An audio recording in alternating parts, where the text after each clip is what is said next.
A comunidade Narrações Imersivas acaba de chegar. Torne-se membro e tenha acesso a todos os nossos livros, sem interrupções ou propagandas. E em formato de MP3, ouça diretamente da nossa plataforma no Hotmart. Por menos de uma Coca-Cola por mês, você assina nossa comunidade e apoia diretamente nosso trabalho. Não perca mais tempo e venha curtir mais uma forma de ouvir Narrações Imersivas. Link para assinar a comunidade na descrição ou no primeiro comentário fixado. Fique agora com mais um episódio imersivo.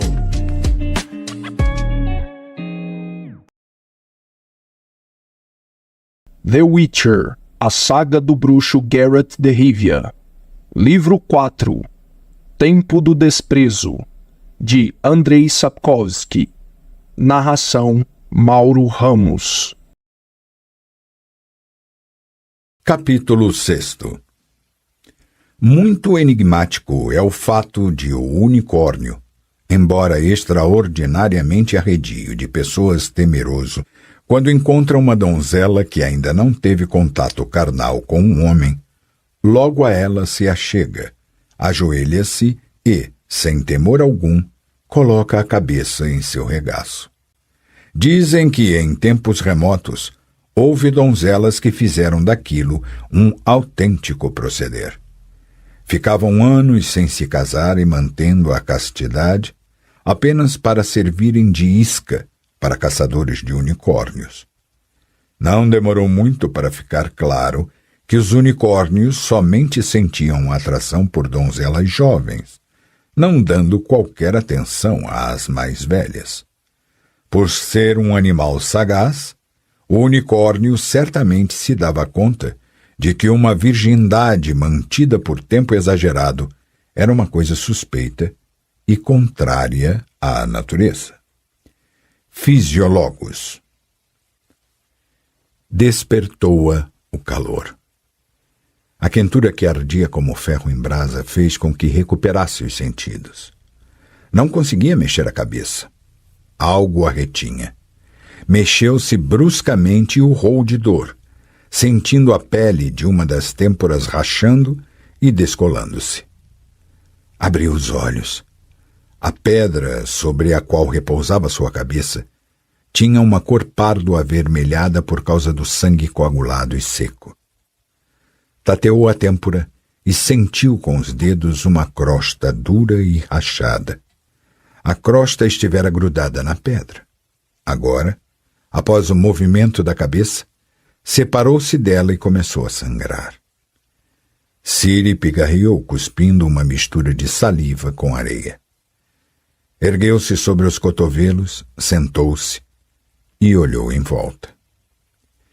Para qualquer lado que virasse, via uma planície pedregosa cinza avermelhada entrecortada por barrancos e fendas, com montes de pedras e enormes rochas de formas estranhas, dispersos aqui ou ali. Sobre a planície, bem ao alto, pendia um sol dourado e ardente, abrasando o céu e alterando a visão com seu brilho cegante e a tremulação do ar. Onde estou? Ciri tocou cuidadosamente a têmpora ferida e inchada. Doeu. Doeu muito. Devo ter feito um baita galo na testa, pensou. Devo ter caído no chão com muita força. Repentinamente, notou a roupa rasgada e descobriu novos pontos doloridos. Na espinha dorsal, nas costas, no ombro, nos quadris. Ao cair, poeira, grãos de areia e minúsculas lascas de pedra penetraram por toda a parte. Nos cabelos, nos ouvidos, na boca, bem como nos olhos que ardiam e lacrimejavam. As palmas das mãos e os cotovelos estavam ralados e em carne viva, ardendo horrivelmente. Esticou as pernas lenta e delicadamente, voltando a gemer, pois um dos joelhos reagiu ao movimento com um espasmo de dor. Ciri tateou através do não danificado o couro das calças, mas não lhe pareceu que ele estivesse inchado. Ao inspirar, sentiu uma agourenta pontada nas costelas, e a tentativa de inclinar o corpo para a frente fez com que quase soltasse um grito por causa do espasmo de dor na extremidade inferior da coluna vertebral. Como me arrebentei, pensou. Mas acho que não quebrei nada. Caso tivesse quebrado algum osso, estaria sentindo ainda mais dor. Estou inteira, apenas bastante machucada. Vou poder me levantar.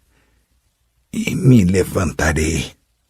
Devagarzinho, evitando qualquer gesto brusco, tomou posição e ajoelhou-se desajeitadamente, enquanto tentava proteger o joelho ferido. Depois ficou de quatro, gemendo, ofegando e sibilando. Por fim, após um tempo que lhe pareceu uma eternidade, ergueu-se apenas para de imediato voltar a desabar em razão de uma tonteira que lhe obscureceu a visão. Sentindo uma violenta onda de náuseas, deitou-se de lado. As rochas, aquecidas pelo sol, ardiam como brasas. Jamais vou me levantar, soluçou. Não consigo. Vou morrer queimada sob esse sol. Sua cabeça latejava com uma dor surda e incessante. Qualquer movimento resultava numa dor adicional, de modo que Ciri decidiu não se mexer. Cobriu a cabeça com o braço, mas em pouco tempo os raios solares tornaram-se insuportáveis. Compreendeu que teria de encontrar uma forma de escapar deles. Dominando a resistência do corpo dolorido e semicerrando os olhos por causa da penetrante dor nas têmporas, conseguiu arrastar-se até uma grande rocha erodida pelo vento na forma de um estranhíssimo cogumelo, cujo disforme chapéu proporcionava uma sombra minúscula junto de sua base. Tossindo e fungando, ela se encolheu o máximo que pôde para aproveitar cada nesga da sombra.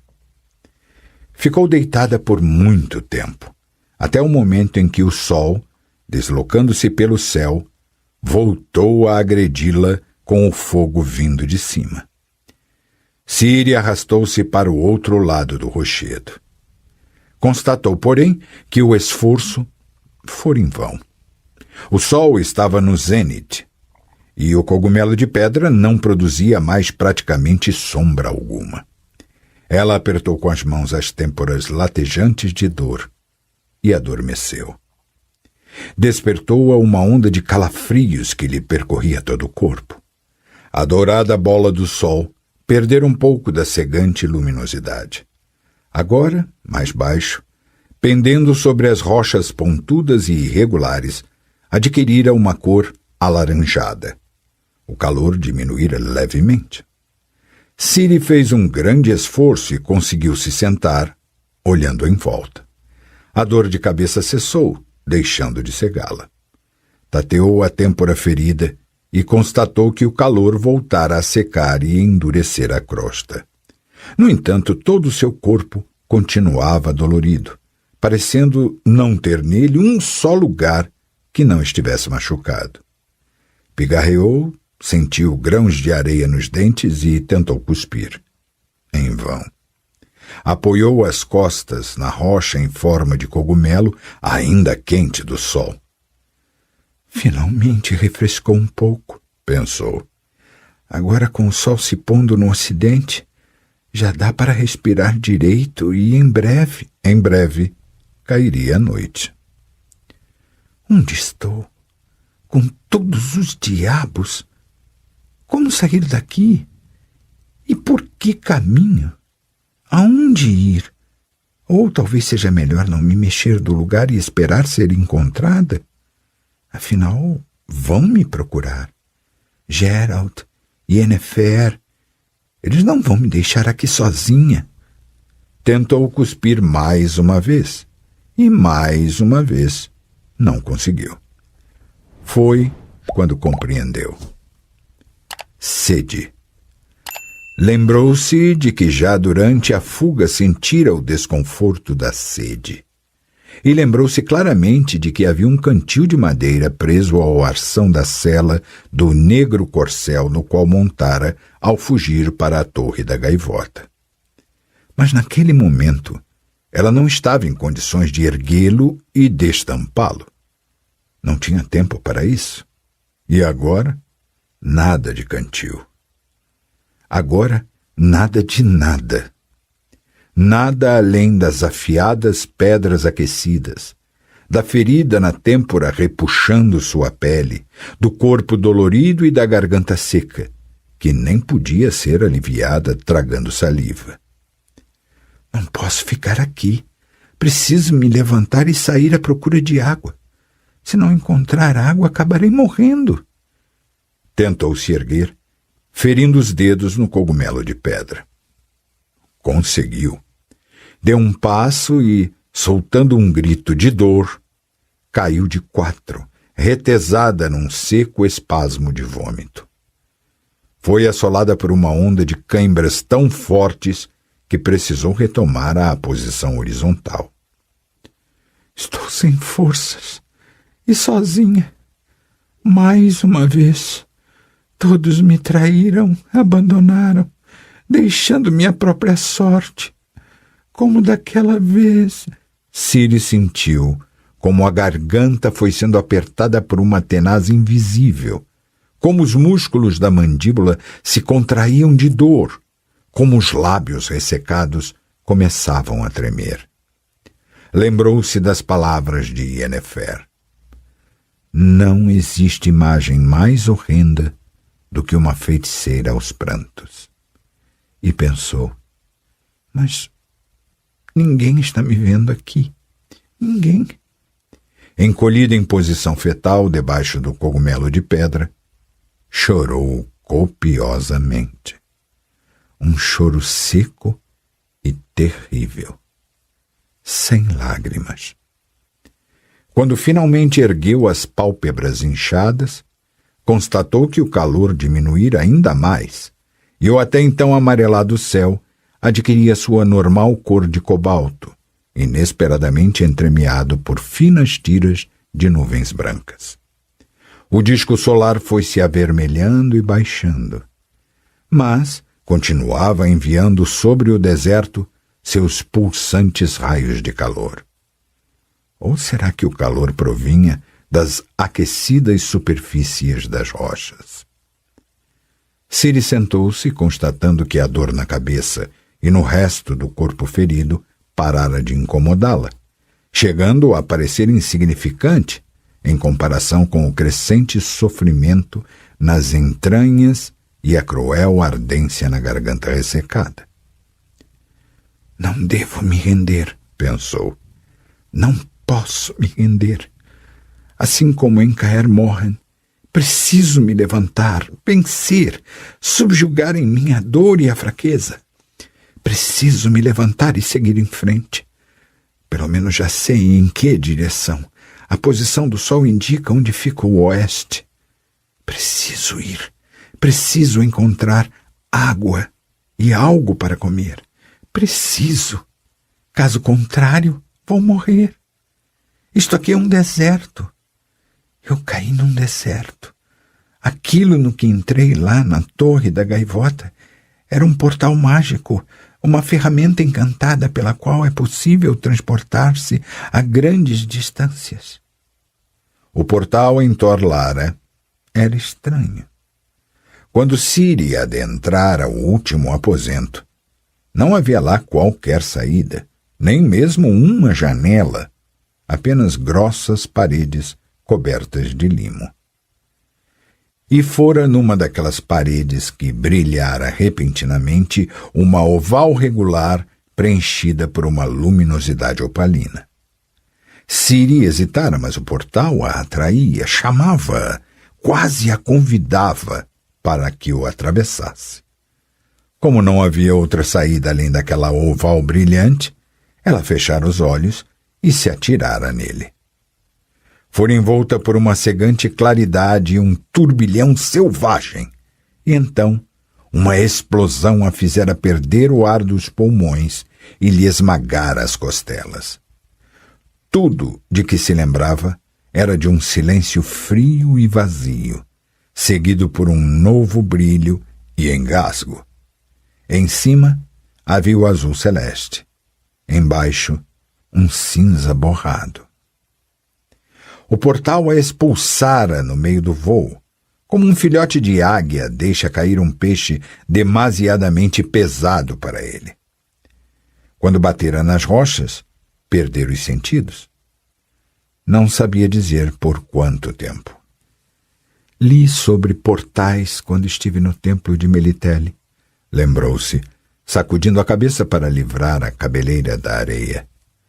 Nos livros havia menções a portais danificados e caóticos que levavam não se sabe para onde e que expulsavam as pessoas em locais desconhecidos.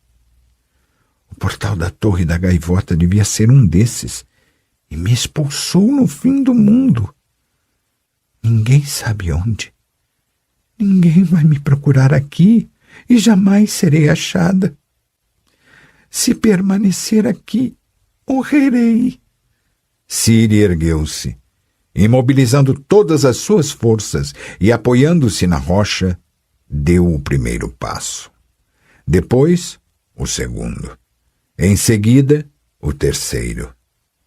Aqueles primeiros passos mostraram-lhe que as fivelas de sua bota direita haviam se soltado, e com isso o cano caía toda hora, impedindo-a de andar. Sentou-se, dessa vez por vontade própria, e examinou sua roupa e equipamento. Concentrando-se naquela atividade, esqueceu a dor e o cansaço. A primeira coisa que descobriu foi o espadim.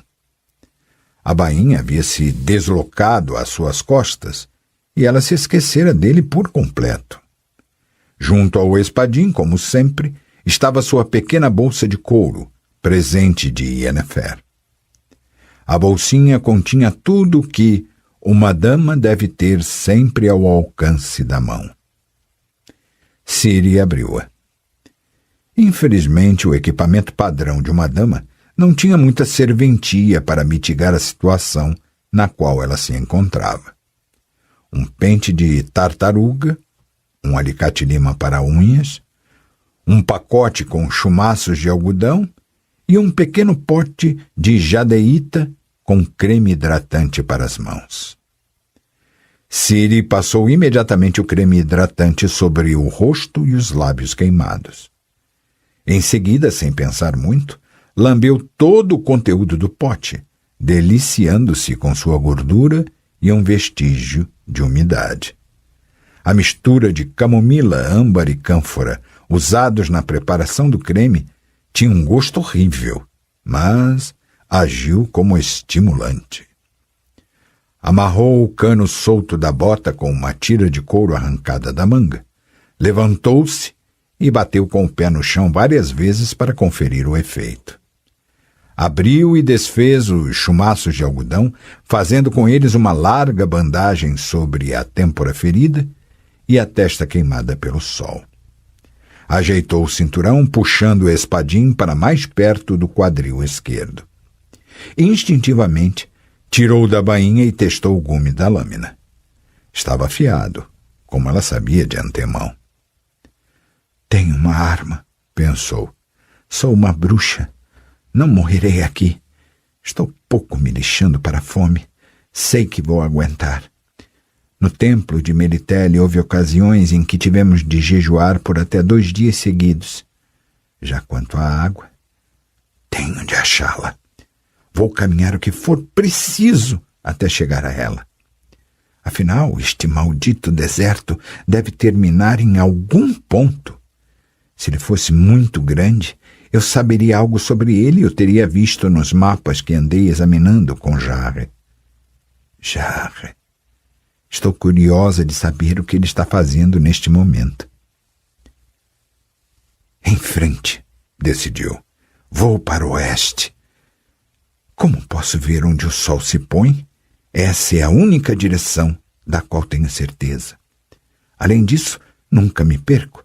Sempre sei por onde ir. Se for preciso, caminharei a noite toda. Sou uma bruxa. Assim que recuperar as forças, vou correr como corria na trilha. Assim, chegarei rapidamente ao fim deste deserto. Vou aguentar. Preciso aguentar.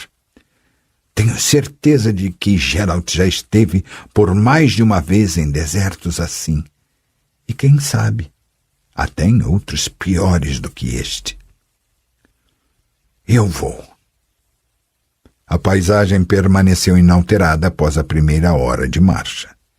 A seu redor, continuava não havendo nada além de pedras cinza avermelhadas que faziam seus pés escorregar e a obrigavam a tomar muito cuidado para não cair e se machucar. Arbustos esparsos, secos e espinhosos estendiam para ela seus ramos retorcidos saídos das fendas no terreno. Ao chegar ao primeiro dos arbustos, Ciri se deteve na esperança de encontrar nele folhas ou ramos frescos que pudessem ser sugados ou mascados. No entanto, o arbusto só tinha espinhos, que feriam os dedos. Não era possível tirar dele sequer um galho que lhe servisse de cajado. Levando em conta que o segundo e o terceiro arbustos eram idênticos, Ciri resolveu ignorá-los, passando ao largo deles sem se deter. Escurecia rapidamente. O sol baixava de trás do horizonte adentado, enquanto o céu adquiria uma cor purpúrea. Com a penumbra, chegou o frio. De início, Ciri saudou com grande regozijo. O frio aliviava a pele queimada.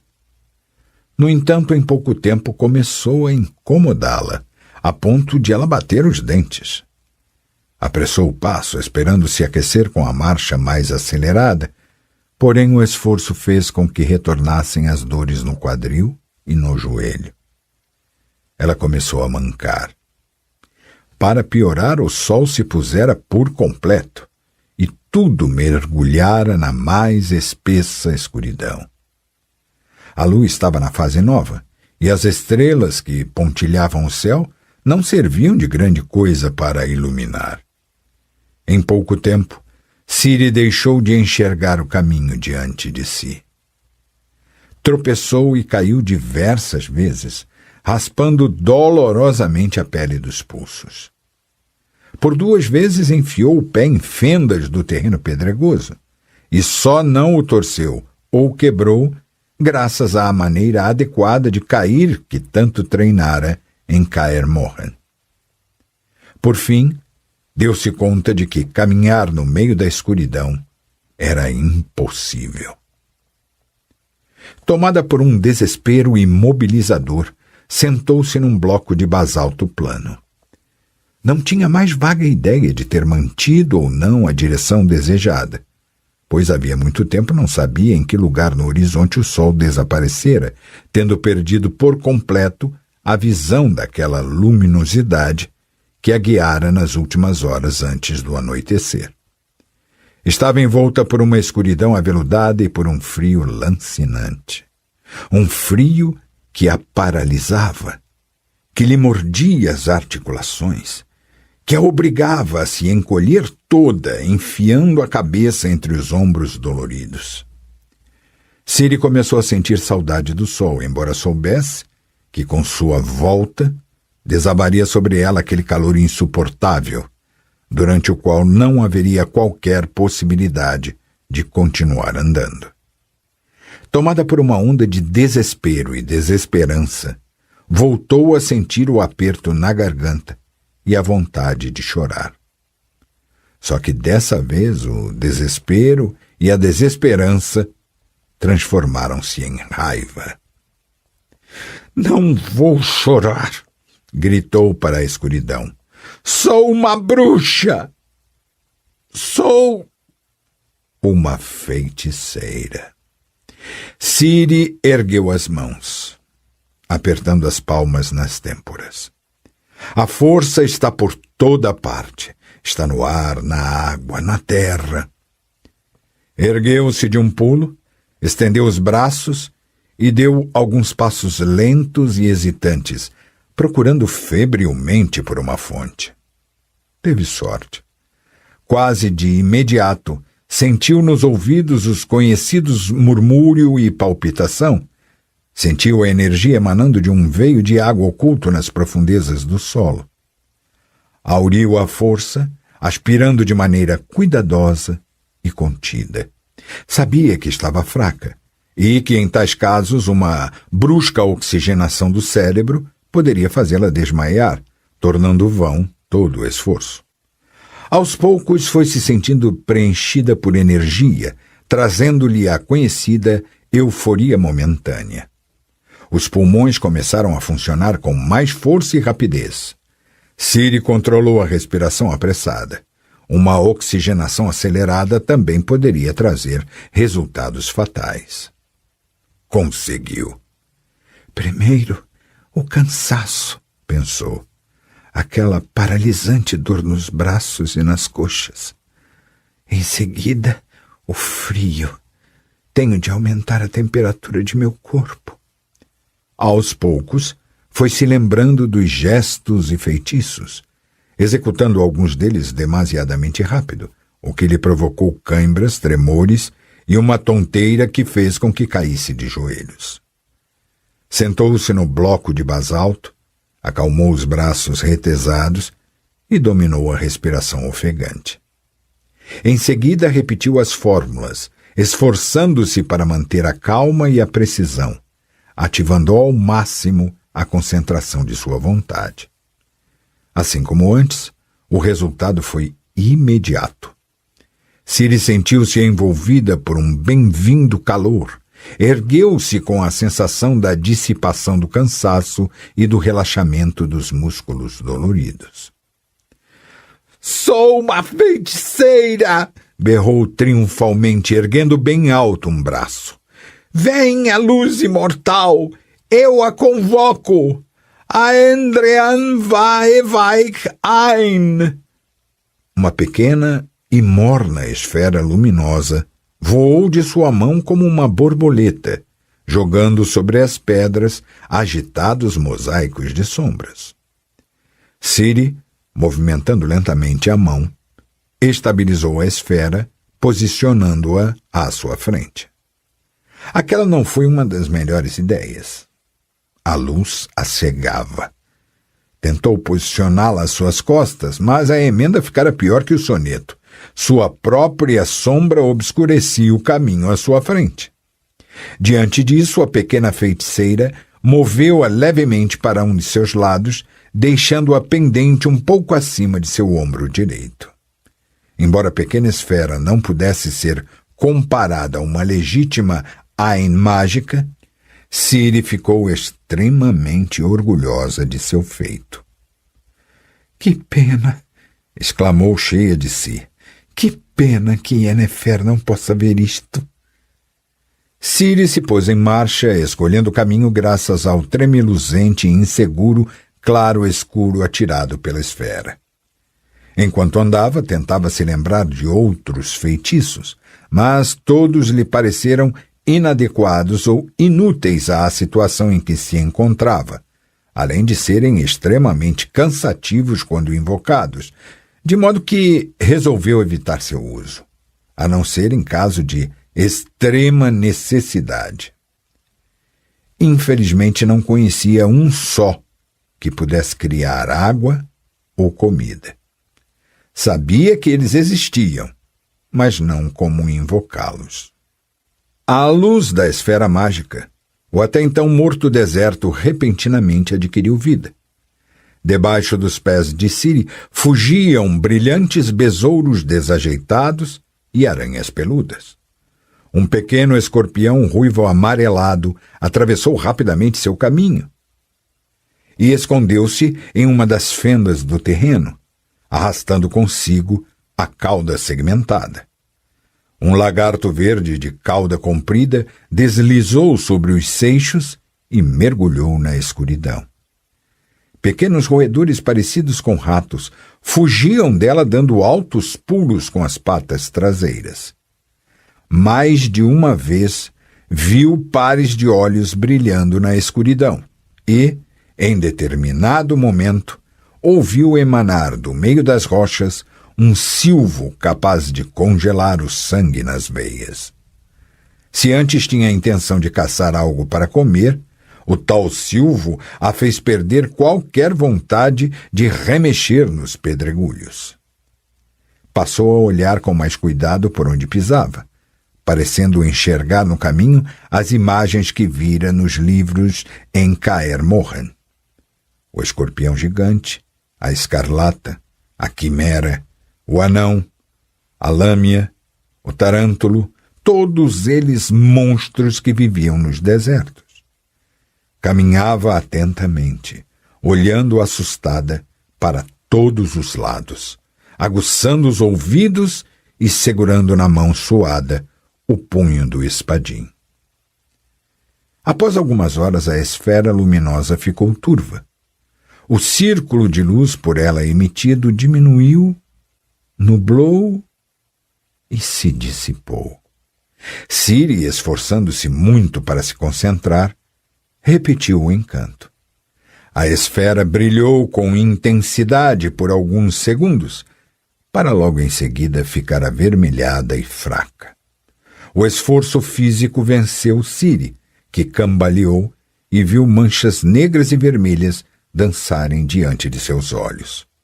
Com isso, ela se sentou pesadamente, fazendo chiar os seixos e outras pedras soltas. A esfera apagou-se por completo. Ciri não tentou mais feitiço algum. A exaustão, aliada ao vazio e à falta de energia que sentia dentro de si, eliminava previamente qualquer chance de sucesso. Diante dela, bem longe na linha do horizonte, erguia-se uma tênue claridade. Errei o caminho, constatou com horror. Fiz tudo errado. Comecei andando na direção do oeste, e eis que o sol vai se erguer logo à minha frente, o que quer dizer? Sentiu um cansaço e uma sonolência tão paralisantes que nem os tremores de seu corpo conseguiam espantar. Não vou adormecer, decidiu. Não posso adormecer. Não posso. Foi despertada pelo frio penetrante e pela claridade crescente. Uma lancinante dor nos intestinos e a seca e dolorida ardência na garganta fizeram com que rapidamente voltasse a si. Tentou se erguer. Não conseguiu. Os doloridos e endurecidos membros negavam-lhe obediência. Apalpando com as palmas das mãos o solo em torno de seu corpo, sentiu certa umidade debaixo dos dedos. Água, murmurou. Água. Tremendo de excitação, pôs-se de quatro e colou os lábios às placas de basalto, recolhendo febrilmente com a língua as minúsculas gotas de orvalho espalhadas por sua superfície. Numa das fendas encontrou quase uma colher de orvalho. Sorveu com areia e pequenos seixos, sem ousar cuspir. Olhou em volta. Tomando extremo cuidado para não desperdiçar nenhuma gotinha sequer do precioso líquido, Ciri sugou as brilhantes gotículas que pendiam dos espinhos de um arbusto anão que, de modo totalmente misterioso, conseguira brotar entre as pedras. Seu espadim jazia no chão. Não se lembrava de tê-lo desembainhado, mas sua lâmina estava exposta e apresentava-se opaca por causa do orvalho. Escrupulosamente e com todo cuidado, lambeu o frio metal. Dominando a dor que entesava seu corpo, arrastou-se de quatro à procura de mais umidade sobre rochas mais distantes. No entanto, o dourado disco solar cobriu o deserto com sua cegante luminosidade, e, muito rápido, secou as pedras. Ciri recebeu o calor com grande alegria, embora estivesse ciente de que em pouco tempo, abrasada sem piedade, ansiaria pelo alívio proporcionado pelo frio noturno. Virou-se de costas para a esfera brilhante. Sabia que lá onde ela brilhava era o leste, enquanto ela precisava se deslocar na direção do oeste. Era preciso. O calor foi crescendo e logo se tornou insuportável. Ao meio-dia passou a incomodá-la a tal ponto que ela teve de interromper a marcha e procurar por uma sombra. Finalmente encontrou uma rocha em forma de cogumelo. Arrastou-se até ela. Foi quando notou um objeto jogado entre as pedras. Era um pequeno pote de jadeíta de creme hidratante para as mãos com o conteúdo totalmente lambido. Não teve força suficiente para chorar. Fome e sede se sobrepujaram à exaustão e ao desânimo. Cambaleando, Ciri retomou a marcha. O sol queimava. Ao longe, no horizonte, detrás da ondulante cortina de ar aquecido, viu algo que somente poderia ser uma cadeia de montanhas. Uma cadeia de montanhas muito distante. Quando caiu a noite, Ciri fez um esforço adicional e conseguiu sorver um pouco da força, mas a materialização da esfera mágica só se deu após várias tentativas e esgotou-a a tal ponto que não pôde mais seguir adiante. Perdera toda a energia e, mesmo depois de tentar diversas vezes, foi incapaz de fazer funcionar os feitiços de aquecimento e relaxamento. A luz da esfera deu-lhe coragem e ergueu sua moral, mas o penetrante frio fez com que ela ficasse tiritando. Ciri tremia, aguardando com ansiedade o nascer do sol. Desembainhou o espadim e colocou-o transversalmente sobre uma pedra para que o metal da lâmina se cobrisse de orvalho. Estava terrivelmente esgotada, porém a fome e a sede afugentavam o sono. Aguentou até o amanhecer. Entretanto, ainda estava escuro quando começou a lamber com afã a lâmina do espadim. Assim que clareou, pôs-se imediatamente de quatro para procurar por umidade entre as fendas e rachaduras. Ouviu um sibilo. Virou-se e viu um grande lagarto colorido sentado sobre uma pedra vizinha, abrindo a boca desdentada em sua direção, eriçando o dorso e batendo a cauda com força na pedra. Diante dele havia uma pequena fenda cheia de água. A primeira reação de Ciri foi a de recuar assustada, mas logo em seguida foi acometida por um acesso de desespero misturado com raiva. Tateando em volta com as mãos trêmulas, pegou um pontudo fragmento de rocha. — Essa água é minha! Urrou. — É minha! Atirou a pedra. Errou o alvo. O lagarto deu um salto e fugiu agilmente no labirinto de rochas. Ciri jogou-se sobre a pedra e sugou o resto da água da fenda. Foi quando viu. Detrás da pedra havia um ninho, e dentro dele 7 ovos semiocultos pela areia avermelhada. A menina não hesitou sequer um momento. Arrastou-se até o ninho, agarrou o primeiro ovo e cravou nele os dentes. A dura casca se partiu, caindo em sua mão, e uma massa viscosa escorreu por seu braço até a manga. Ciri sugou o ovo e lambeu o braço. Engolia com dificuldade e não sentia gosto algum. Sugou todos os ovos e permaneceu de quatro, pegajosa, suja, cheia de areia, com restos de muco presos aos dentes, revirando febrilmente a areia com os dedos e emitindo soluços inumanos. Por fim, ficou imóvel. Endireite-se, princesa.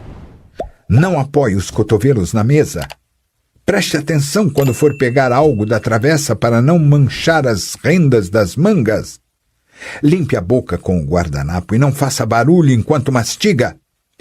Pelos deuses, será que ninguém ensinou essa criança como se deve comportar-se à mesa? Cirila! Ciri caiu num choro convulsivo, apoiando a cabeça nos joelhos. Conseguiu caminhar até o meio-dia, quando o calor a obrigou a descansar. Dormitou por bastante tempo, encolhida à sombra de uma rocha. A sombra não refrescava, mas era bem melhor do que a ardência do sol. Sede e fome não lhe permitiam adormecer de verdade. A distante cordilheira, brilhando à luz dos raios solares, parecia-lhe estar pegando fogo.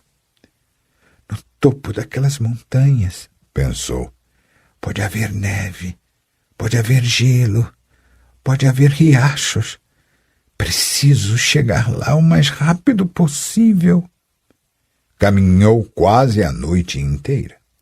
Decidiu guiar-se pelas estrelas que enchiam o céu. Ciri se arrependeu de não ter prestado atenção às aulas de astronomia, nem ter tido paciência de estudar os mapas astrais que existiam na biblioteca do templo. Obviamente conhecia as galáxias principais: Sete Cabras, Cântaro, Foicinho, Serpente, Dragão e Donzela da Noite. Mas todas elas ficavam muito alto na abóbada celeste, e era difícil se orientar por elas. Por fim, conseguiu escolher do cintilante formigueiro uma estrela bastante clara, que, em sua opinião, apontava na direção correta. Não sabia que estrela era aquela, de modo que decidiu batizá-la de Olho. Continuou sua marcha.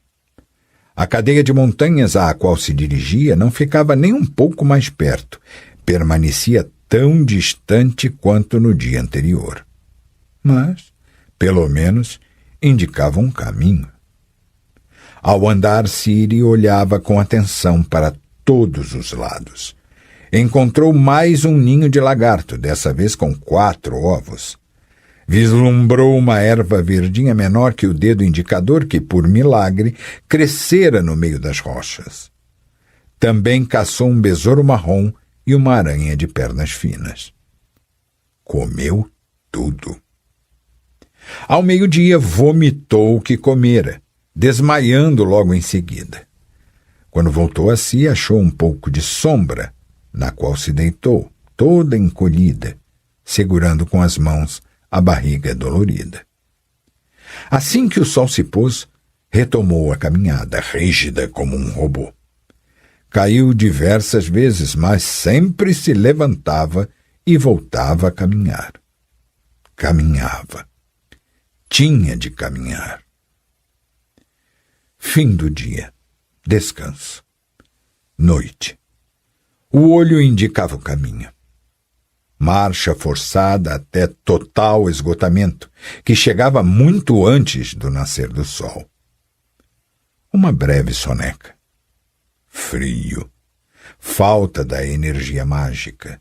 Fiasco total em todas as tentativas dos feitiços para a criação de luz e de calor.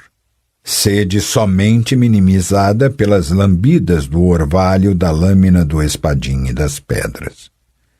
Quando o sol surgiu, Ciri adormeceu. Foi despertada pelo calor infernal. Levantou-se para voltar a caminhar. Desmaiou depois de menos de 1 hora de marcha. Quando voltou a si, o sol estava no zênite, queimando insuportavelmente. Não tinha forças para procurar uma sombra. Não tinha forças para se levantar. Mas levantou-se, recusando-se a se render. Caminhou por quase todo o dia seguinte e parte da noite. Novamente passou o período mais quente do dia encolhida debaixo de uma rocha inclinada enfiada na areia. teve um sonho tormentoso. Sonhou com água que poderia ser bebida à vontade, com enormes cachoeiras brancas encobertas por uma névoa e um arco-íris, com riachos murmurantes, com pequenas fontes silvestres obscurecidas por ramos de samambaias, com chafarizes palacianos cheirando a mármore úmido, com poços cobertos de musgo, com baldes transbordantes de água, com gotas pingando de suadas estalactites de gelo, com água fria e fortificante que fazia doer os dentes, mas que possuía um sabor tão maravilhoso e inigualável. Acordou. Ergueu-se de um pulo e começou a caminhar na direção de onde havia vindo. Retornava cambaleando e caindo vez por outra. Tinha de retornar. Havia passado, sem se dar conta, por um riacho murmurante.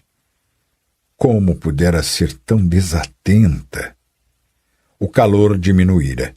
Aproximava-se o fim do dia. O sol indicava o poente. As montanhas.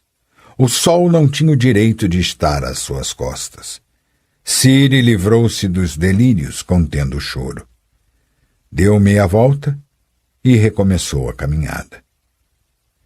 Caminhou a noite toda, mas muito devagar. Não foi muito longe. Chegou a adormecer enquanto andava, sonhando com água. O sol nascente encontrou-a sentada num bloco de pedra, com os olhos fixos na lâmina do espadim e o antebraço desnudo.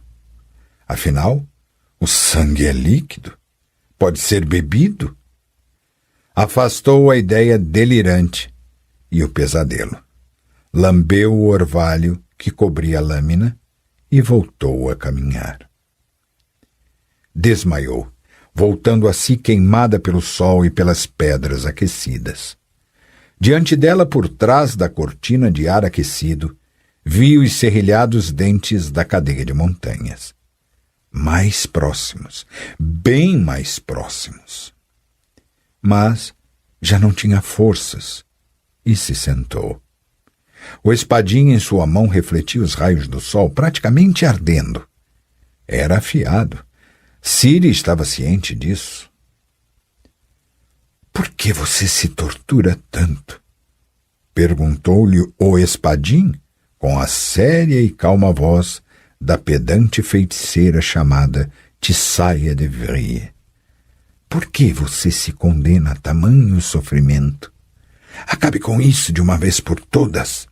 Não vou me render. Você não vai suportar. Sabe como se morre de sede? Você pode enlouquecer a qualquer momento, e aí será tarde demais. Você não saberá mais como terminar com isso. Não vou me render. Resistirei. Enfiou o espadim na bainha, ergueu-se, cambaleou e caiu. Ergueu-se novamente, voltou a cambalear, mas retomou a marcha. No alto, bem alto no céu dourado, viu um abutre. Quando voltou a recuperar a consciência, não se lembrava do momento em que desmaiara. Não sabia por quanto tempo ficara caída. Olhou para o céu. Ao abutre que descrevia círculos acima dela, juntaram-se outros dois. Não tinha mais forças para se levantar. Compreendeu que chegara seu fim. Aceitou tal fato calmamente, até com certo alívio. Algo tocou seu ombro, de leve e com muito cuidado.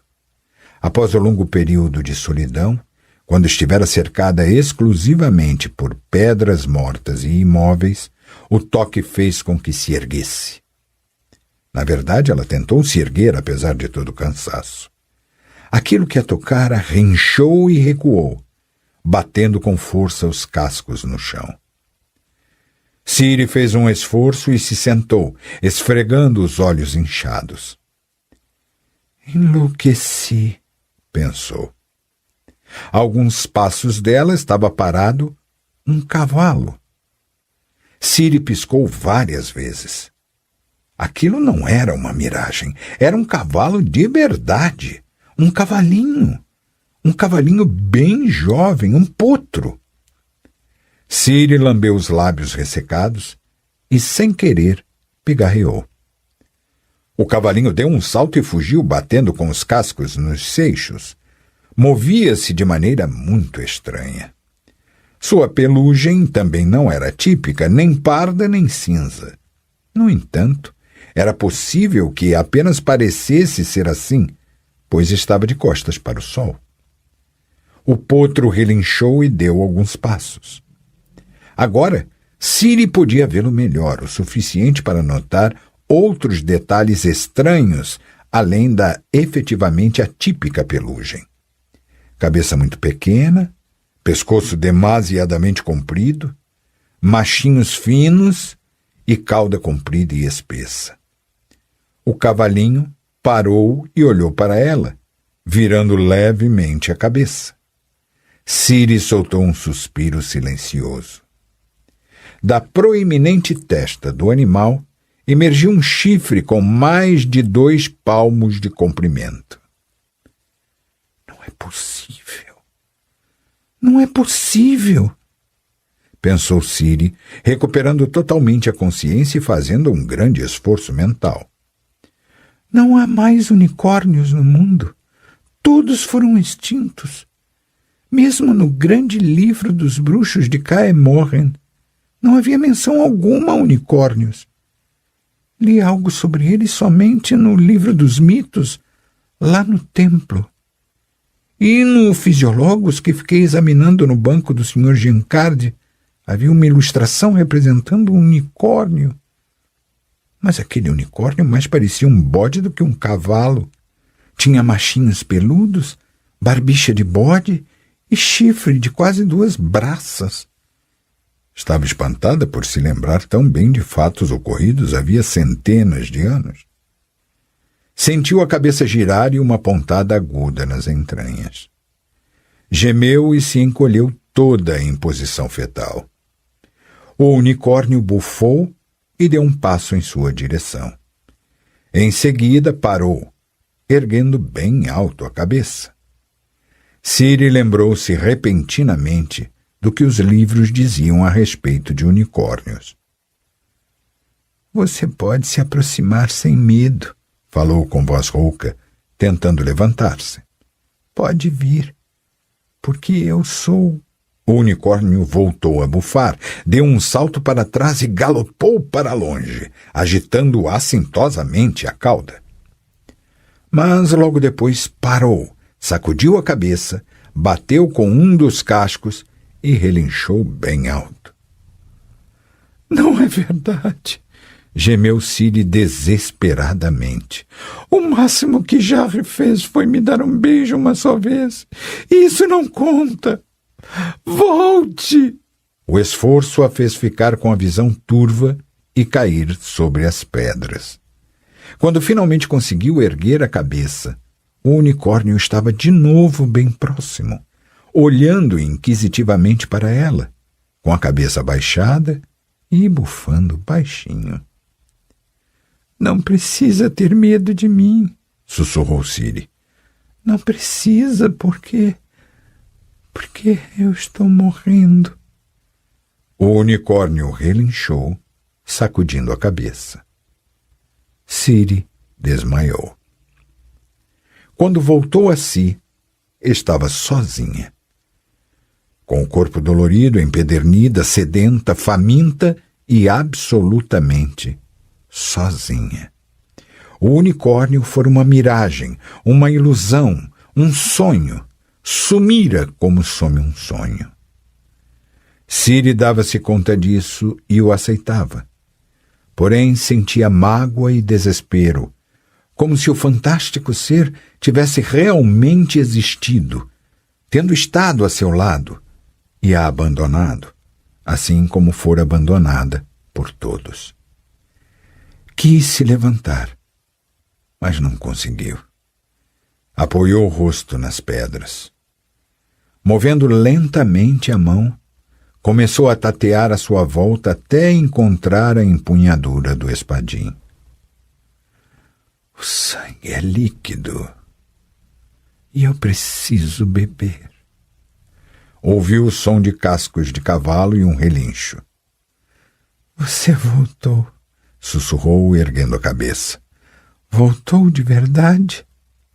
O unicórnio bufou bem alto. Ciri viu os cascos bem próximos de seu rosto. Os cascos estavam molhados. Na verdade, encharcados.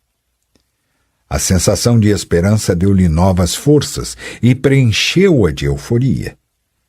O unicórnio lhe indicava o caminho e Ciri o seguia, ainda sem estar totalmente certa de não estar sonhando. Quando suas forças se esgotaram, passou a andar de 4 e, por fim, a rastejar. O unicórnio conduziu-a por entre as rochas até uma estreita passagem coberta de areia.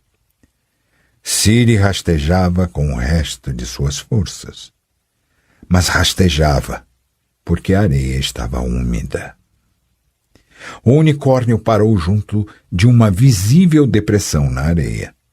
Ele inchou, bateu fortemente o casco, 1 vez, 2, 3. Ciri compreendeu.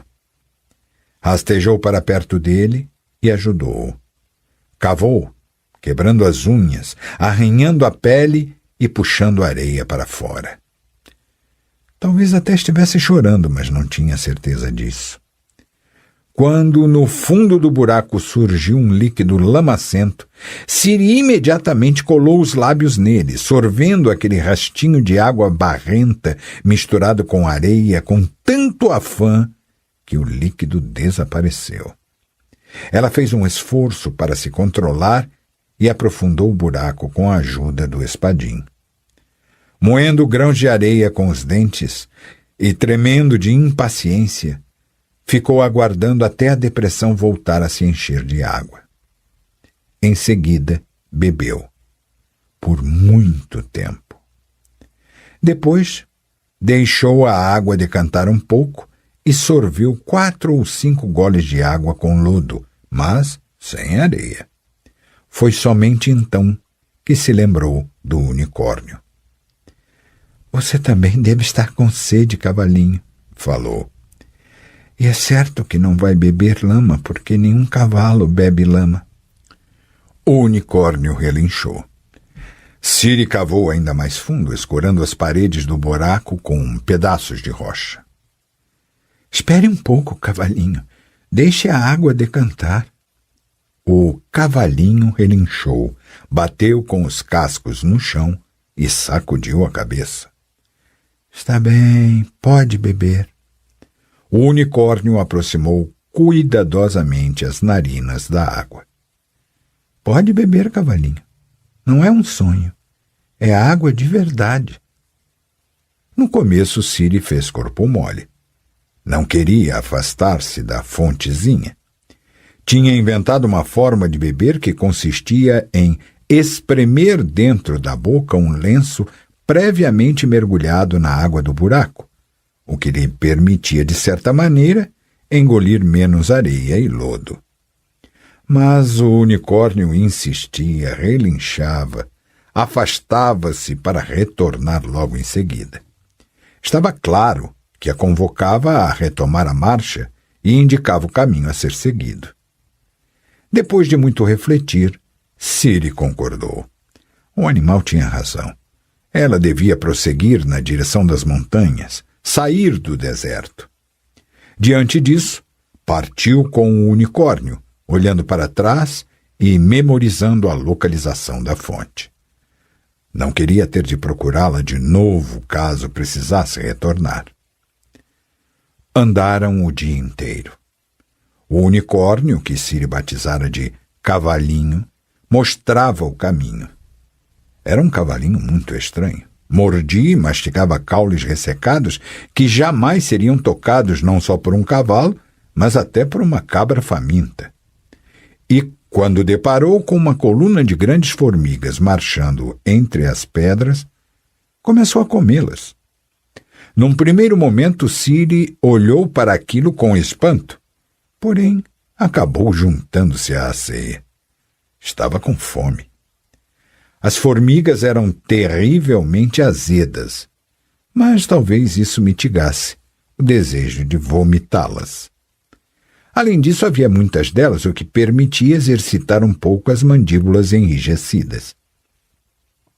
O unicórnio comia os insetos por inteiro, enquanto Ciri contentava-se com os abdômenes, cuspindo os fragmentos mais duros das armaduras quitinosas.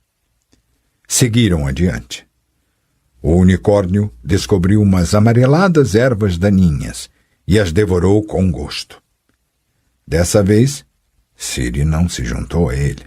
No entanto, quando o cavalinho achou ovos de lagarto enterrados na areia, foi a vez de ela comê-los e de ele ficar apenas olhando. Retomaram a caminhada.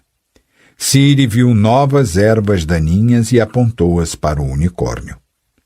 Algum tempo depois, Cavalinho chamou a atenção dela para um enorme escorpião negro com uma cauda de pelo menos 1,5 palmos de comprimento. Ao ver que Ciri não tinha intenção alguma de comer o escorpião, o unicórnio comeu e, em seguida, indicou a ela outro ninho com ovos de lagarto. Pelo visto, tratava-se de uma cooperação bastante proveitosa para ambas as partes. Continuaram seguindo em frente. Quando caiu a noite, o unicórnio parou e se pôs a dormir de pé.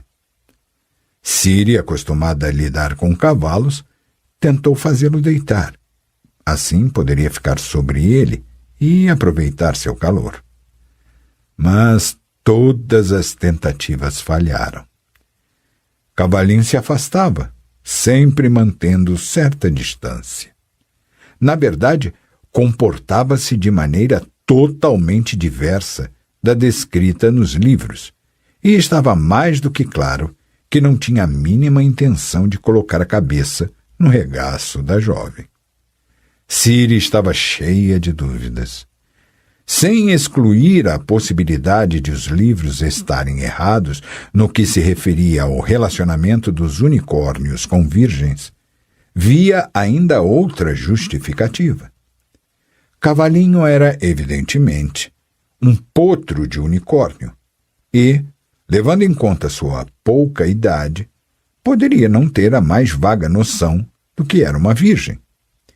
Ciri descartou a ideia de um animal ser capaz de sentir e tratar com seriedade aqueles poucos sonhos estranhos que ela tivera. Quem poderia levar sonhos a sério? O unicórnio decepcionou-a num ponto. Já estavam caminhando 2 dias e 2 noites e ele não encontrou água, apesar de tê-la procurado. Parara diversas vezes, balançando a cabeça, meneando o corno, penetrando por entre brechas nos rochedos e tentando cavar a areia com os cascos. Encontrou formigas, assim como ovos e larvas de formigas. Encontrou um ninho de lagartos. Encontrou uma cobra colorida, matando-a com destreza. Mas não encontrou água. Ciri notou que o cavalinho andava a esmo, sem manter uma linha reta e uniforme em seus deslocamentos, e teve a bem fundamentada convicção de que aquele ser não era um animal de deserto e que simplesmente se perdera nele, assim como ela. As formigas que passaram a encontrar em abundância continham uma umidade ácida, mas Ciri pensava cada vez mais seriamente em voltar àquela fontezinha descoberta por Cavalinho. Caso continuassem avançando sem achar água, poderiam chegar a um ponto em que lhes faltariam forças para retornar a ela.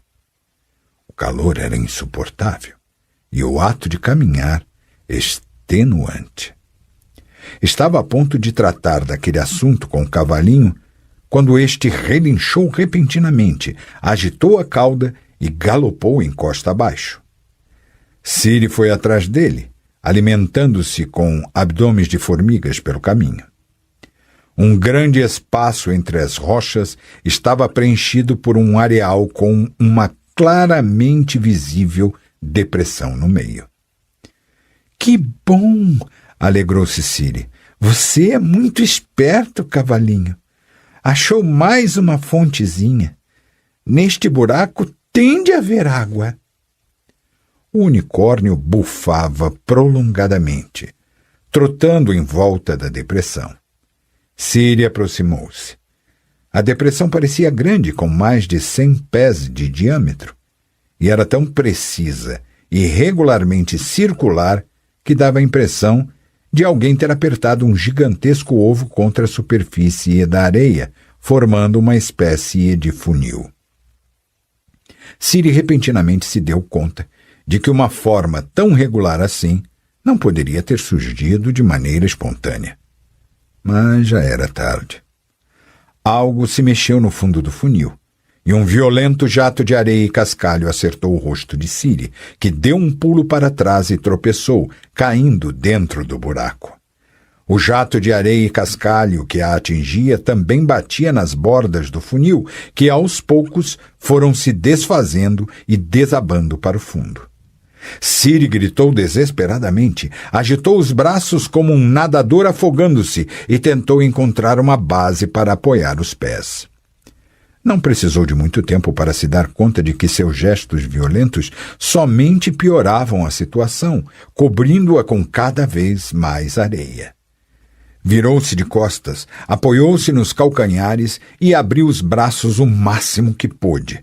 A areia no fundo do funil moveu-se, ondulou e Ciri pôde divisar, emergindo dele, umas tenazes cor de bronze, terminadas em ganchos afiados, com mais de meia braça de comprimento.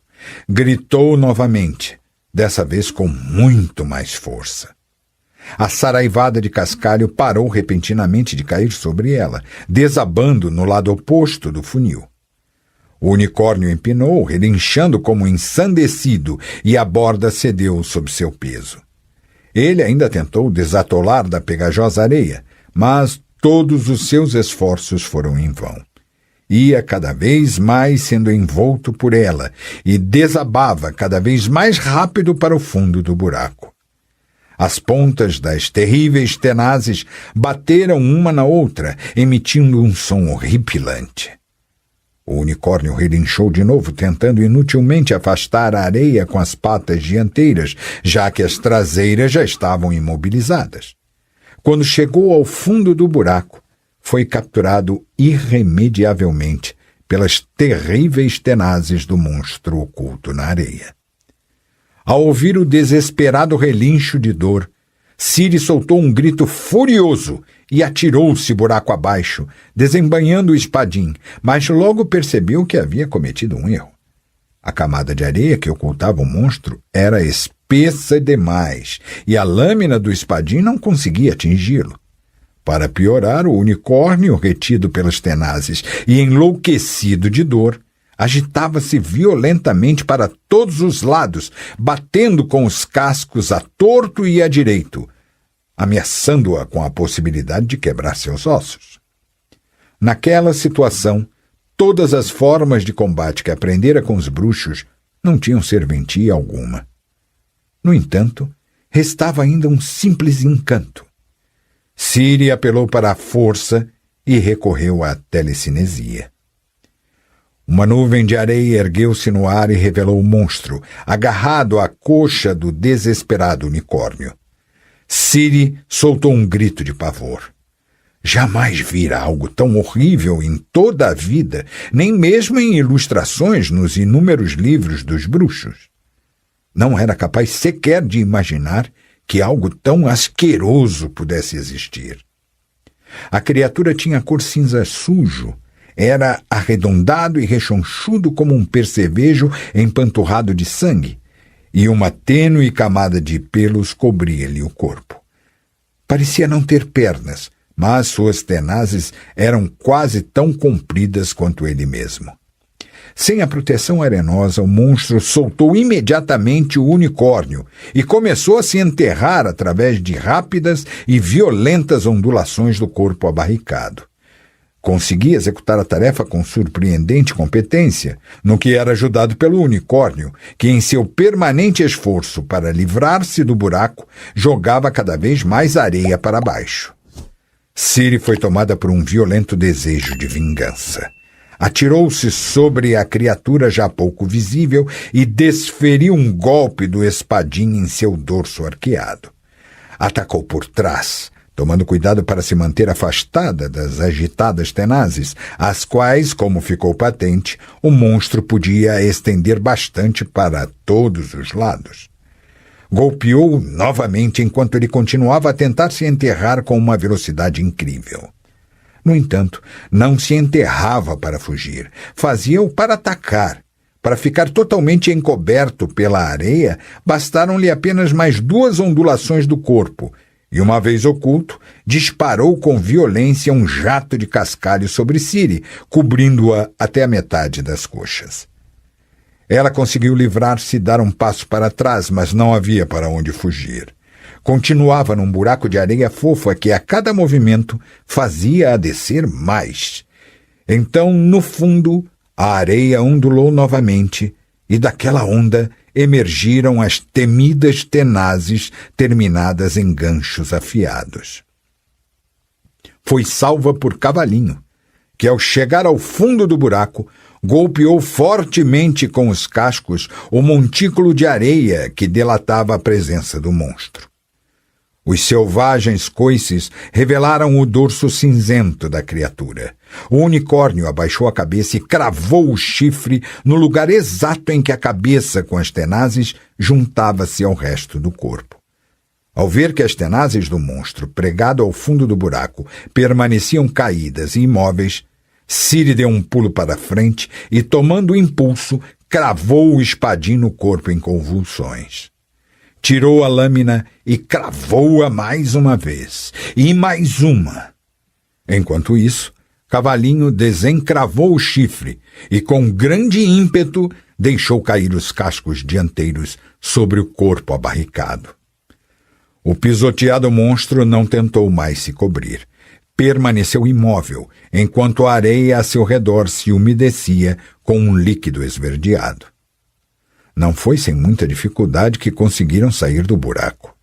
Ciri deu alguns passos e caiu impotente sobre a areia, arfando pesadamente e tremendo toda por causa da onda de adrenalina que lhe atacava a garganta e as têmporas. O unicórnio ficou andando à sua volta. Pisava desajeitadamente, sangrando da ferida na coxa, com o sangue escorrendo pela perna até o machinho e deixando um rastro vermelho na areia. Ciri conseguiu ficar de joelhos e vomitou violentamente. Depois, ergueu-se e, cambaleante, aproximou-se de Cavalinho. Mas ele não se deixou tocar, jogando-se no chão e esfregando a ferida na areia, na qual, então, enfiou o chifre a fim de limpá-lo. Ciri também esfregou e limpou a lâmina do espadim, lançando olhares desconfiados para o buraco do qual acabaram de sair. O unicórnio levantou-se, relinchou e se aproximou. Gostaria de examinar sua ferida, Cavalinho. Cavalinho relinchou e agitou a cabeça chifruda.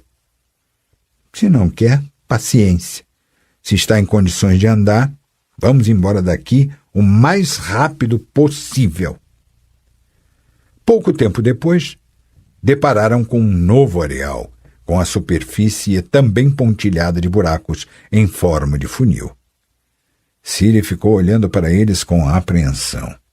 Alguns eram pelo menos 2 vezes maiores do que aquele em cujo interior haviam recentemente lutado pela vida. Não ousaram atravessar o areal, desviando-se dos buracos. Ciri estava convencida de que os tais funis consistiam em armadilhas para vítimas desprevenidas e que os monstros abrigados dentro deles eram perigosos apenas para as vítimas que ali caíssem.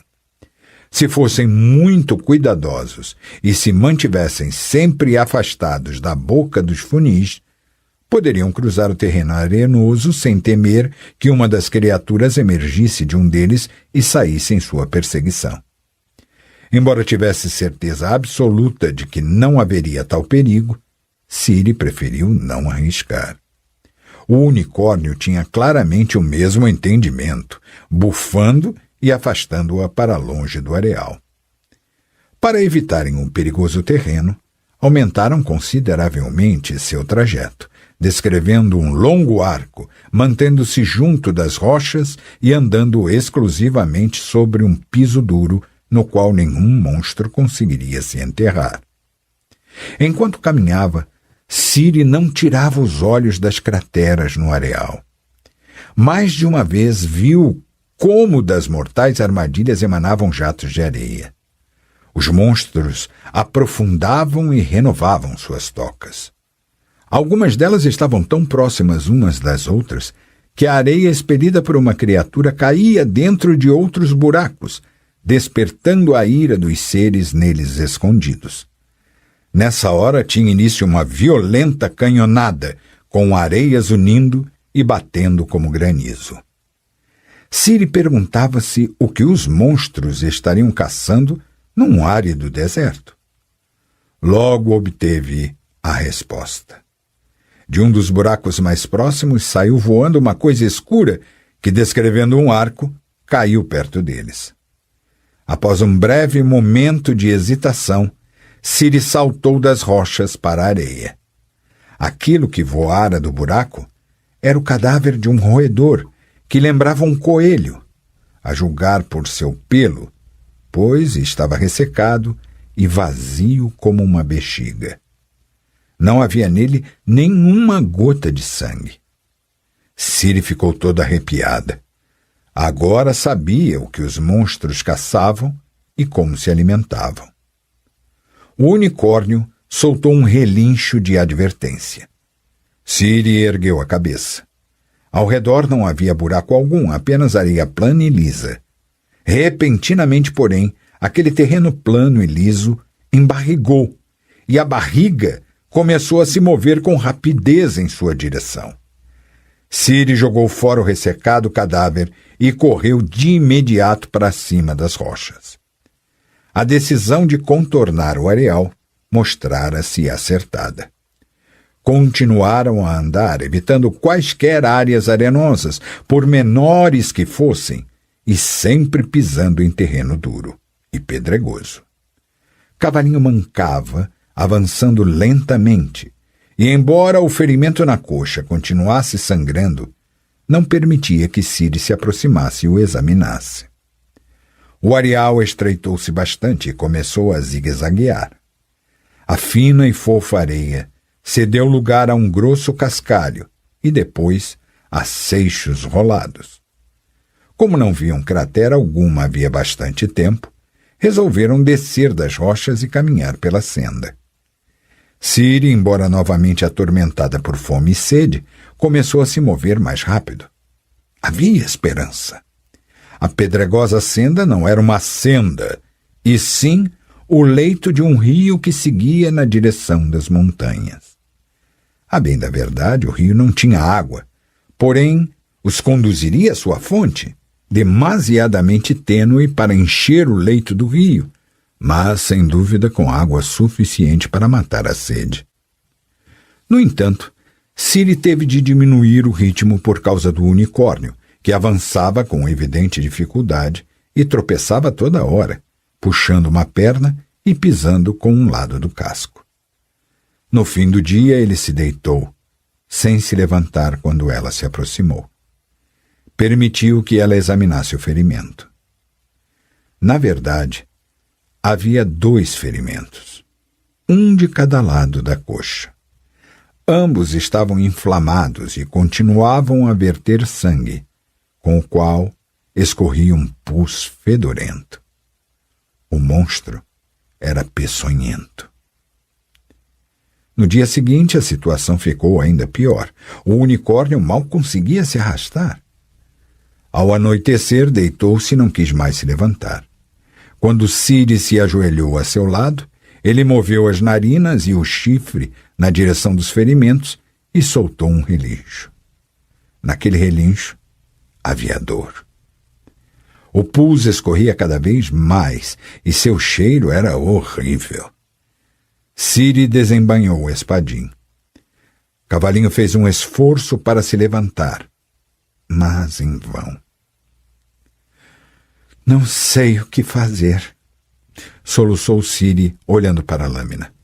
Não sei mesmo.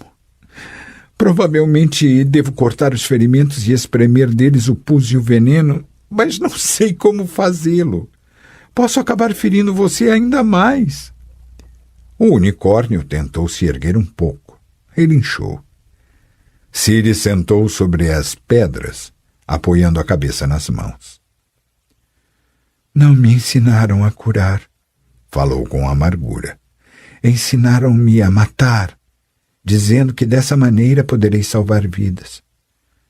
Aquilo foi uma enorme mentira, Cavalinho. Mentiram para mim.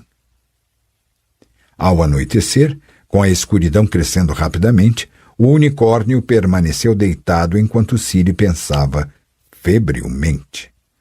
Ela recolheu uma porção de cardos e caules de outras plantas que cresciam em abundância às margens do leito do rio ressecado, mas Cavalinho não quis comer. Impotente, deitara a cabeça sobre as pedras e já nem tentava mais se erguer.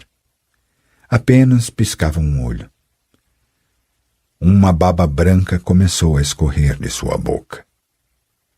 Não tenho como ajudá-lo, Cavalinho, falou Ciri com voz embargada. Não tenho nada. Exceto a magia. Sou uma feiticeira. Ciri se levantou e estendeu as mãos. Nada.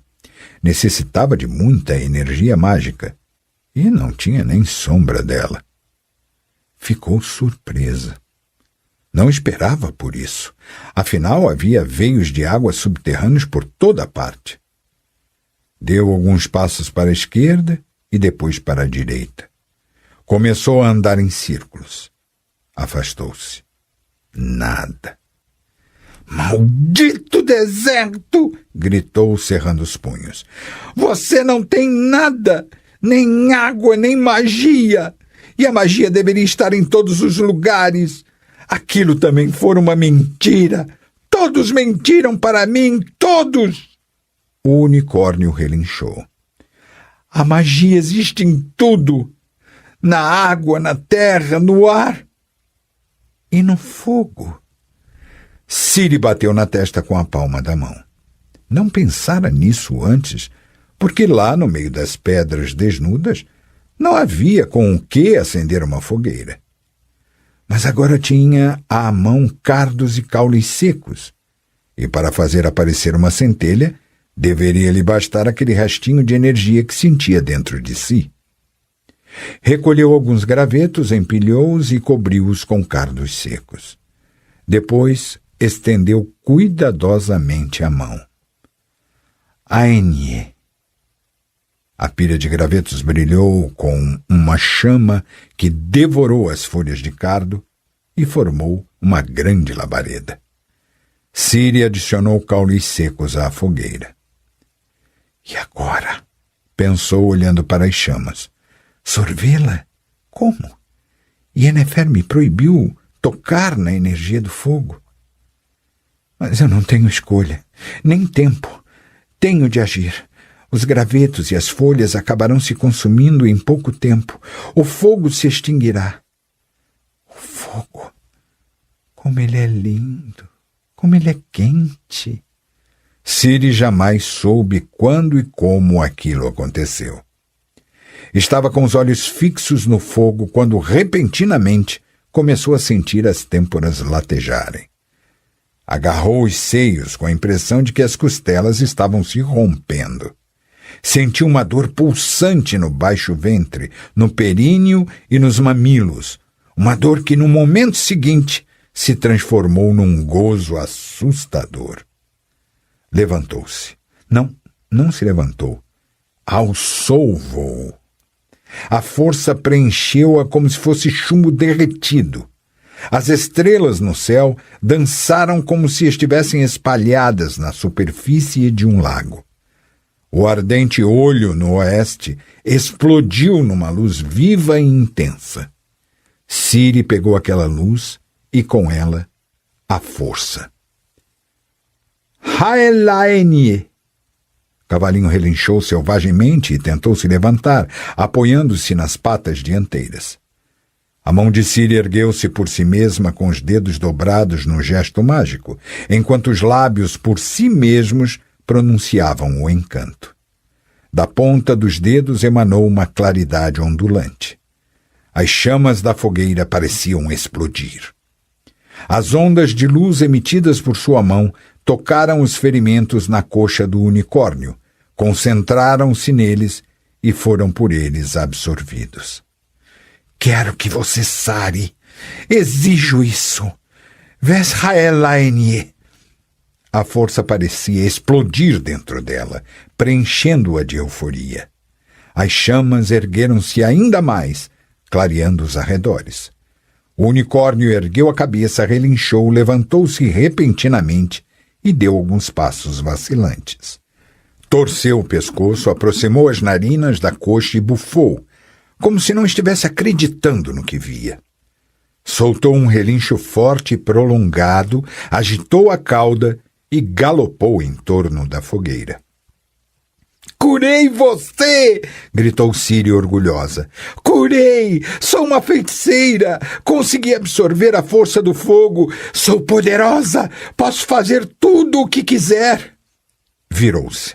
A fogueira ardia, soltando milhares de faíscas. Não vamos mais precisar sair à procura de fontes. Não vamos mais beber águas lamacentas. Tenho a força, sinto a força no fogo. Farei com que caia uma chuva sobre este maldito deserto. Farei com que água brote das rochas, que nasçam flores, grama, nabo. Agora eu posso tudo, absolutamente tudo. Ergueu violentamente os braços, gritando encantos e escandindo conjuros. Não os compreendia. Não lembrava quando os aprendera, ou mesmo se os aprendera de todo. Aquilo não tinha a menor importância. Sentia a força, sentia o poder, ardia em fogo. Era o fogo personificado. Tremia toda por causa do poder que sentia dentro de si. O céu noturno foi cortado por um raio, enquanto entre rochas e cardos o vento uivou. O unicórnio relinchou de modo penetrante e se empinou. O fogo explodiu ainda mais alto. Os gravetos e caules há muito se transformaram em carvão. O que ardia era a própria rocha. Mas Ciri nem notou. Sentia a força, via e ouvia apenas o fogo. Você pode tudo, sussurravam as chamas. Você possui nossa força e pode tudo.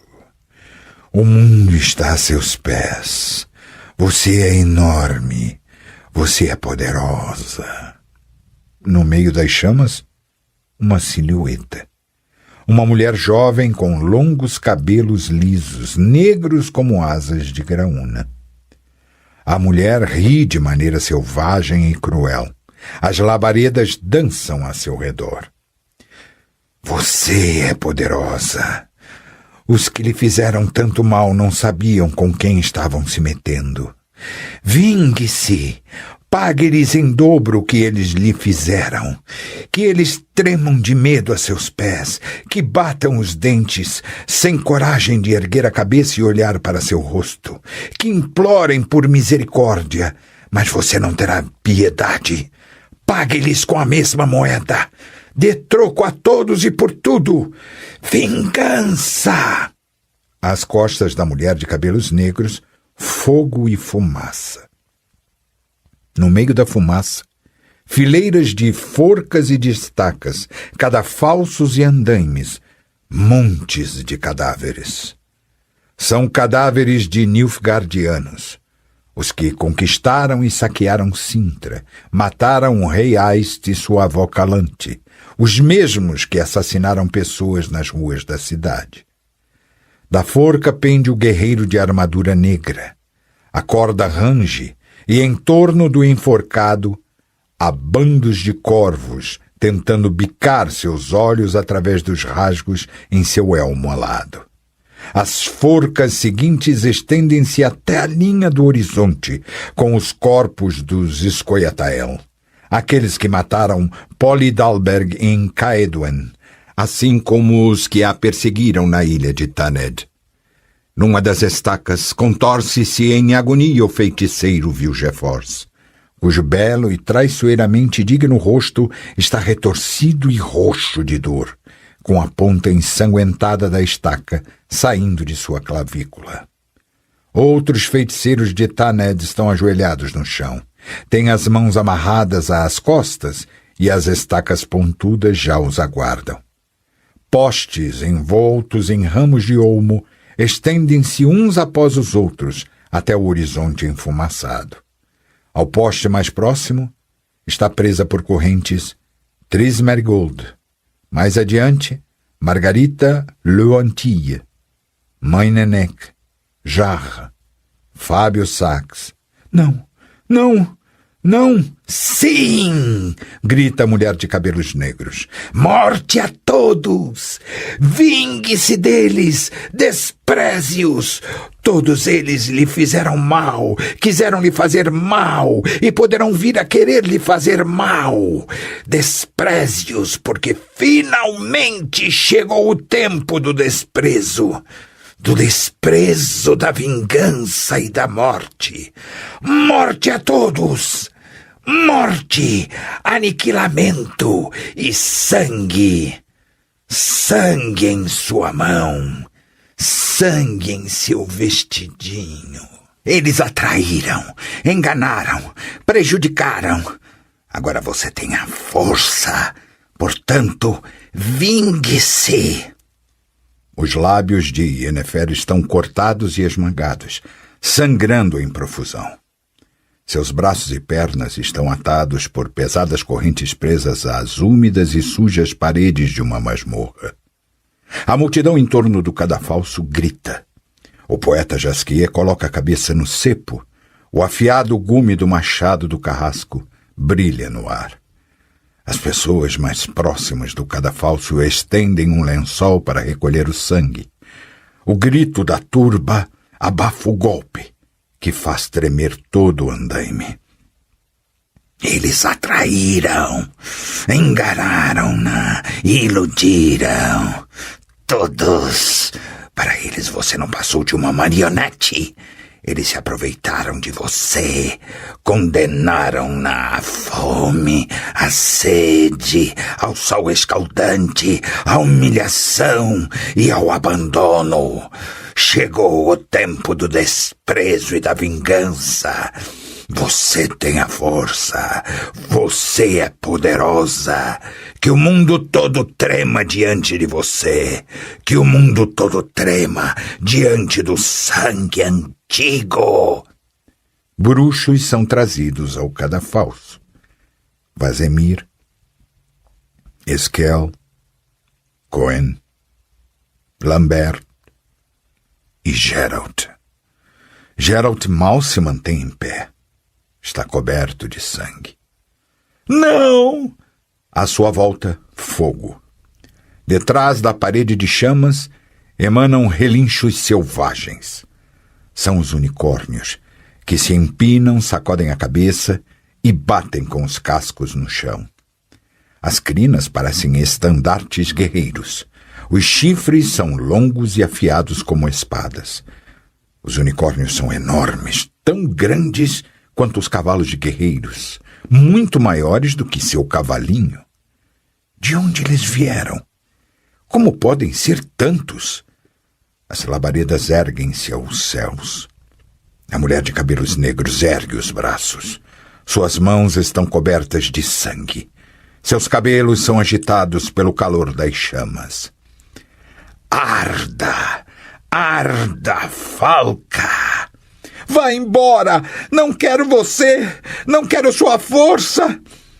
Arda, Falca! Não quero! Você quer! Você anseia por ela! A ansiedade e o desejo ardem em você como uma chama. O deleite a seduz. Trata-se de poder, da força, do mando. É o mais deleitoso dos deleites do mundo. Relâmpago, trovão, vento, barulho de cascos e relinchos dos unicórnios correndo em volta do fogo.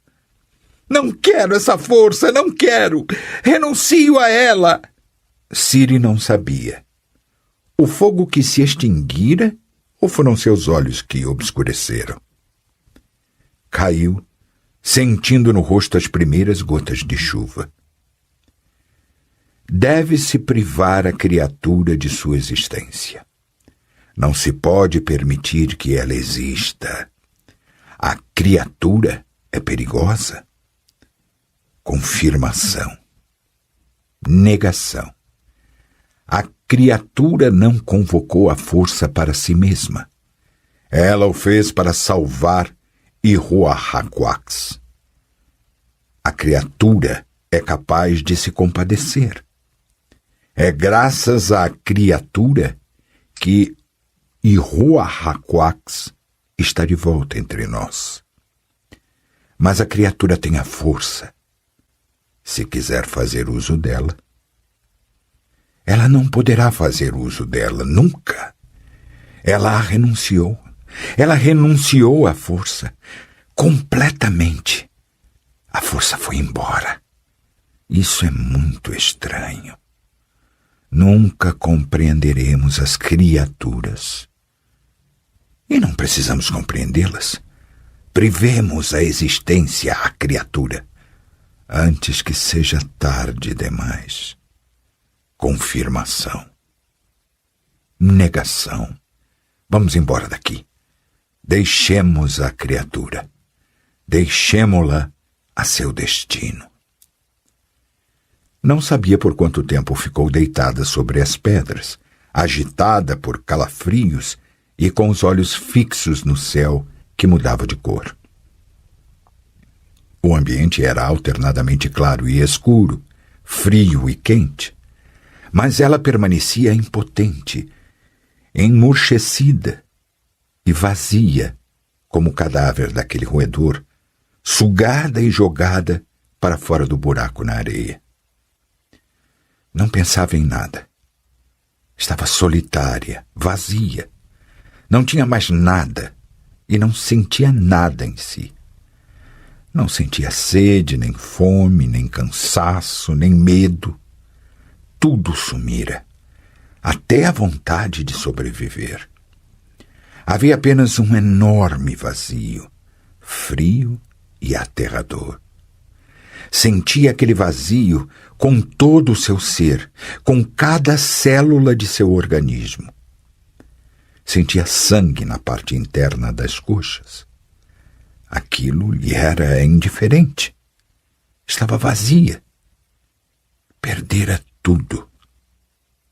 O céu mudava de cor e ela não se movia. Haveria algum sentido em se mover no vazio? Não se mexeu quando soaram cascos de cavalos a seu redor.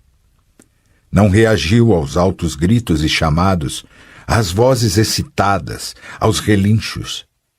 Não se moveu quando foi erguida por braços possantes, pendendo inerte. Não respondeu às sacudidelas e empurrões, nem aos gritos e às perguntas violentas. Não as entendia e não queria entender. Estava vazia e indiferente. Foi com indiferença que aceitou lhe borrifarem o rosto com água. Quando aproximaram um cantil de seus lábios, bebeu indiferentemente, sem engasgar. Depois, continuou indiferente. Colocaram-na sobre o arção de uma cela. O períneo estava sensível e dolorido. Como tremia muito, cobriram-na com uma manta. Como estava inerte e flácida, Amarraram-na com um cinto ao cavaleiro sentado atrás dela. O cavaleiro fedia a suor e urina. Aquilo também lhe era indiferente. Havia vários cavaleiros à sua volta. Ciri olhava para eles com total indiferença. Estava vazia. Perdera tudo. Para ela, nada mais tinha significado. Nada. Nem mesmo o fato de o elmo do guerreiro no comando dos cavaleiros ser adornado com asas de ave de rapina.